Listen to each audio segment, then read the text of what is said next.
Bonsoir à tous et à toutes, heureuse de vous retrouver pour ce 20h. Le sommaire, en quelques points, la CEDEAO donne un ultimatum au Mali pour la libération des 46 soldats ivoiriens. Le parti Les Démocrates, par la voix de son président, répond aux détracteurs. Et enfin, Coupe du Monde Qatar 2022, le point des huitièmes de finale du 5 décembre. Nous plantons le décor de ce journal avec la page politique. Après un recours, le parti Les Démocrates, présidé par Éric Rondeté, a pu se tailler une place pour prendre part aux législatives de janvier prochain. Mais des supputations font état d'un supposé deal entre le parti de l'opposition et le pouvoir en place. Toute chose balayée du revers de la main par le leader 1 de cette formation, Mohamed Amoussa, pour les détails. Il n'y a jamais eu de deal entre le pouvoir du chef de l'État Patrice Talon et le parti de l'opposition Les Démocrates. La formation participera seule aux élections législatives de janvier 2022 sans le complot de l'État. La formation participera seule aux élections législatives de janvier 2022. C'est ce qu'il faut retenir de l'intervention du président du parti Les Démocrates, Éric Rondeté, qui met définitivement fin à toute suspicion de contrat entre les deux camps en raison du sauvetage in extremis du parti Les Démocrates par la Cour constitutionnelle. En effet, les élections législatives de 2023 sont celles de grands enjeux. D'abord, pour les membres du parti de l'opposition Les Démocrates qui prennent part pour la première fois aux joutes électorales et qui n'entendent pas faire pied de figure au soir du 8 janvier 2023. Quant aux deux grands partis de la mouvance, l'Union progressiste, le Renouveau et le Bloc républicain, ils voudront confirmer leur force sur le terrain malgré l'entrée en liste des partis de l'opposition comme les Démocrates, le Mouvement populaire de libération et la Force Corée pour un Bénin émergent. Le combat s'annonce donc grand avec le choc des gladiateurs dans les différentes circonscriptions électorales. À plusieurs reprises, le président du parti Les Démocrates a affirmé que, chez eux, il n'a jamais été question de louvoyer. Selon lui, l'impératif du parti est de prendre part à ces législatives, quelles que soient les vicissitudes. In fine, le parti Les Démocrates se dit être légitimement dépositaire quasi-exclusif de l'espoir du peuple et doit être à ce crucial rendez-vous, quoi qu'il en coûte, pour permettre aux électeurs de décider, dans la paix et le secret des urnes, du sort de la démocratie. Des déclarations qui confortent celles du porte-parole du gouvernement qui a indiqué lors d'une séance d'échange avec la presse que le parti n'a aucun intérêt à avoir un deal avec le pouvoir en place. Si toutes les conditions légales sont respectées et toutes les pièces sont fournies, le parti aura son récépissé définitif, a martelé Wilfried Léon Hongbeji. Selon lui, les démocrates ne sont d'ailleurs pas le seul parti de l'opposition et seules les élections permettront de voir leur force sur le terrain. La parenthèse est donc définitivement fermée sur les rumeurs de complot entre le pouvoir et le parti Les Démocrates dissipées dans l'opinion publique par les membres de la formation de l'opposition recalés au dire de Éric Rondeté. Page société à présent en souvenir de la journée mondiale de l'enfance, le Bénin, à travers la statue de l'Amazone, s'illumine. La statue de l'Amazone parée de la couleur bleue a abrité hier la cérémonie de la journée mondiale de l'enfance au Bénin, et ceci en présence des membres du gouvernement et des acteurs de l'UNICEF. Les détails avec Arnaud Sa.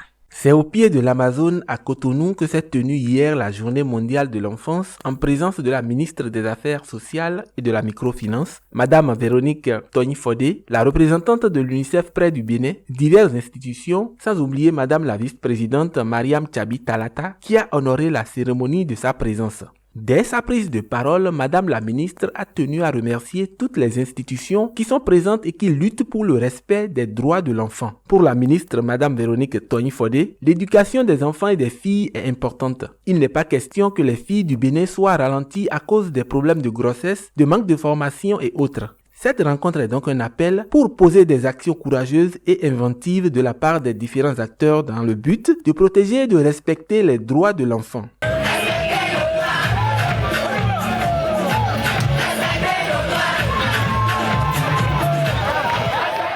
Un appel qui s'est fait accompagner d'une illumination de la statue de l'Amazone en couleur bleue, couleur de l'UNICEF dans le but de raviver au niveau des différents acteurs la flamme du devoir et le courage pour la protection des enfants, en particulier les filles. Pour finir, il faut donc retenir des dires de la ministre que l'illumination de l'Amazone marque également la volonté du gouvernement Talon d'assurer un bien-être effectif de la protection des enfants, en particulier celle des filles. Cette journée mondiale de l'enfance a été marquée par plusieurs activités, dont le ballet des enfants qui ont démontré leur talent. Et c'est avec joie que ces enfants ont fini, tout en remerciant l'UNICEF pour leur épanouissement. De nombreuses personnes étaient présentes et quelques-uns ont eu à donner leur impression par rapport à la cérémonie. Chaque année, l'UNICEF célèbre la journée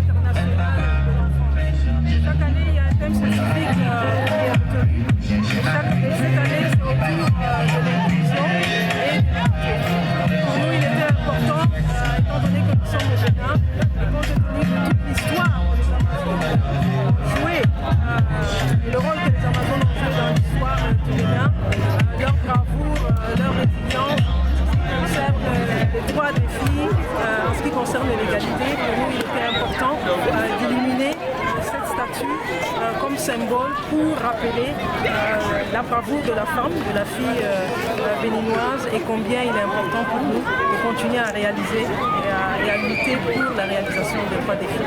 La couleur bleue est la couleur de l'UNICEF et partout dans le monde nous illuminons des statues et pour nous il était bien entendu clair que cette année au Bénin ça devait être la même.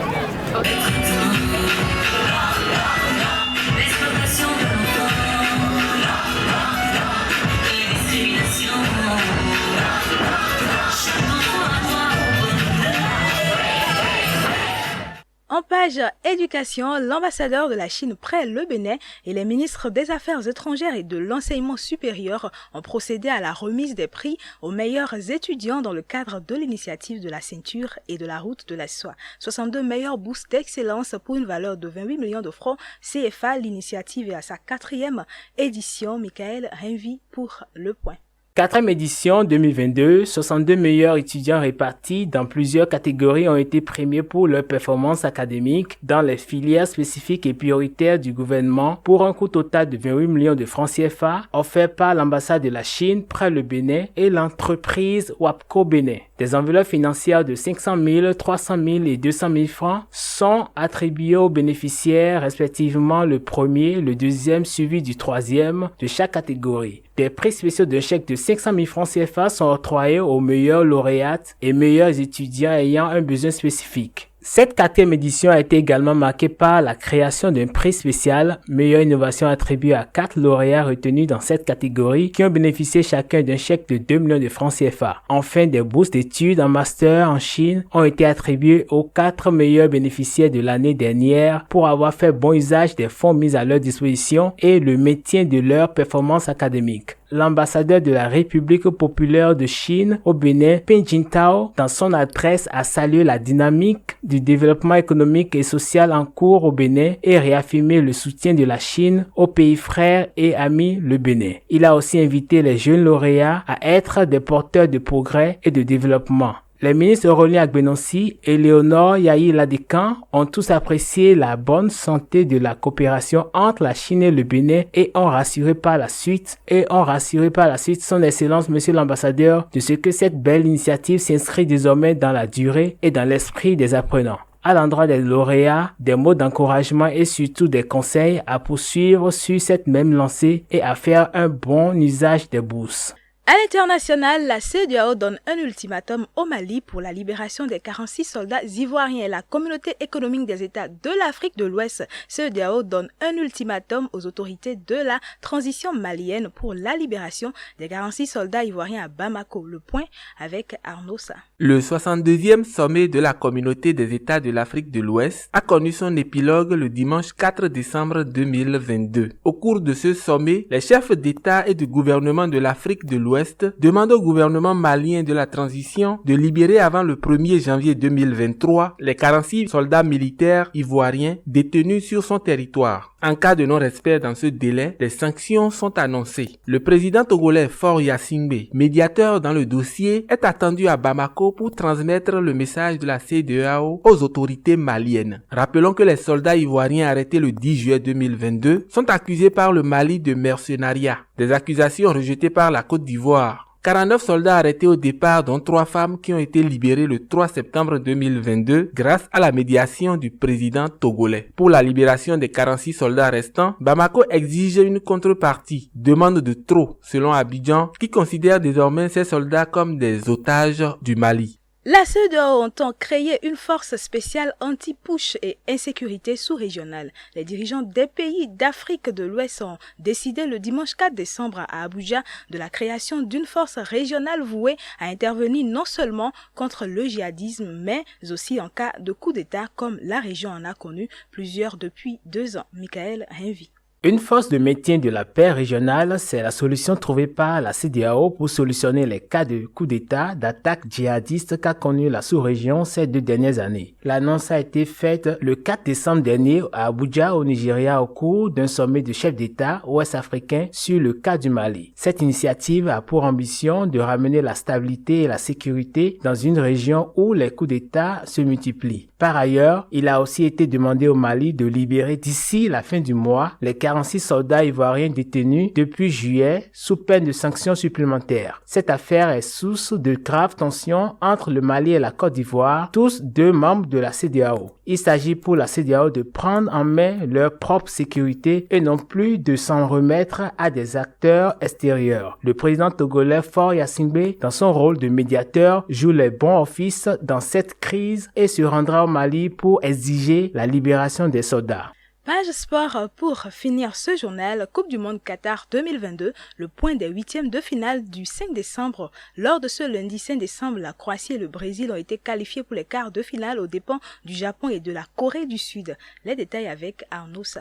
Ce huitième de finale entre le grand favori brésilien et les inattendus coréens s'annonçait déséquilibré. Ces derniers ont pourtant choisi de le prendre à bras-le-corps en attaquant d'entrée. Ils se sont livrés et l'ont payé immédiatement face à l'armada brésilienne. Face à des adversaires volontaires, les hommes de Tite ont rapidement ouvert le score à la 7e minute par Vinicius. Kim Moon-hwan a concédé un penalty dans la foulée et Neymar de retour l'a transformé à la 13e minute pour ouvrir son compteur de buts dans ce mondial. Le break était fait en moins d'un quart d'heure. Mais malgré ce fait, les Coréens ont continué de s'exposer, ce qui a permis à Richarlison de marquer à son tour. 3-0 déjà à la 29e minute.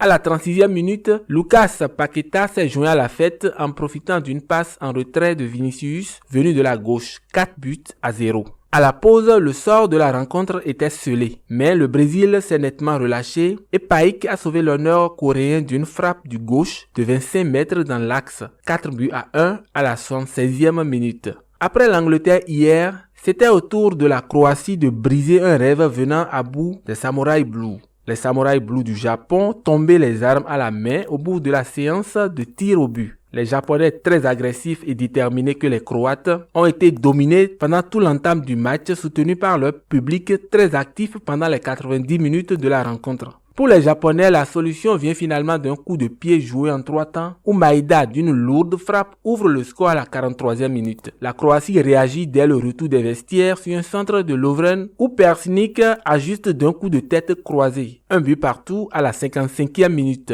Les deux équipes finissent par se départager au tir au but et c'est finalement la Croatie qui s'en sort le mieux. L'épopée du Japon s'arrête en 8e de finale pour la 4e fois de leur histoire. La Seleção affrontera la Croatie en quart de finale. La Fédération béninoise de lutte organise dans le cadre de ses activités l'édition 2022 du championnat national de la lutte africaine les 3 et 4 décembre à la place Bioguera à Parakou. Dans le souci de découvrir de nouveaux talents, le championnat national de lutte africaine sera encore une fois ouvert aux clubs et associations en attente d'affiliation. L'innovation de l'édition 2022 est l'ouverture du championnat aux foyers de lutte afin de les sensibiliser sur les différentes réformes entreprises par le comité exécutif et surtout les ramener à se formaliser. L'objectif du comité exécutif est de donner la chance à tous les meilleurs lutteurs de participer à ce grand rendez-vous sportif qui permettra de découvrir de nouveaux talents. Ce championnat national sera organisé au profit des lutteurs béninoises de la catégorie des moins de 66 kg à 76 kg, 86 kg à 120 kg chez les hommes et dans la catégorie située entre 50 kg et 116 kg chez les dames. Ce championnat, dans sa nouvelle formule, connaîtra la participation de 115 lutteurs provenant de 15 clubs et associations sportives. Le comité exécutif a tenu son assemblée générale ordinaire le dimanche 4 décembre à 9h pour présenter les différents rapports au président du club. Au nombre des différents points inscrits à l'ordre du jour figure l'affiliation des clubs et associations sportives en attente depuis plusieurs années. Toutes les dispositions sont prises pour le bon déroulement des activités prévues. Mesdames et messieurs, c'est la fin de ce journal. Merci de nous avoir suivis. À demain.